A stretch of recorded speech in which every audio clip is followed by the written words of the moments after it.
আসসালামু আলাইকুম রহমতুল্লাহ। আজকে আমাদের খামারে হুপার নিয়ে আসলাম, যে হুপার দিয়ে বাচ্চা বোর্ডিং করা হয়। আসসালামু আলাইকুম রহমতুল্লাহ। আজকে আমরা চলে যাচ্ছি মানিকগঞ্জ সদর। ওই জায়গা থেকে আমরা একটি হুপার আনবো আমাদের খামারের জন্য।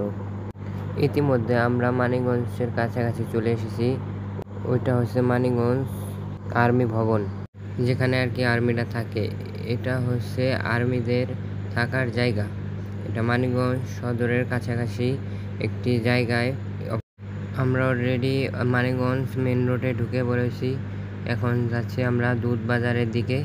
ওই দুধ বাজারে পাওয়া যায় হুপার। ওই হুপার আমরা কিনতে যাচ্ছি দুধ বাজারে। আমরা এখন যাচ্ছি মানিকগঞ্জ দোয়াতালি মাদ্রাসার সামনে দিয়ে। এটা হচ্ছে মানিকগঞ্জ দোয়াতালি মাদ্রাসা। আলহামদুলিল্লাহ, আমরা হুপার কিনে ফেলেছি। জায়গা থেকে হুপার কিনেছি, ওই জায়গায় একটু সমস্যার কারণে আমরা ভিডিওটা তুলতে পারিনি। সবার কাছে মন থেকে ক্ষমা প্রার্থী। সবাই ভালো থাকবেন। আসসালামু আলাইকুম রহমতুল্লাহ। সবাই দোয়া করবেন আমাদের খামারে আল্লাহ তাআলা বারাকা দান করুন।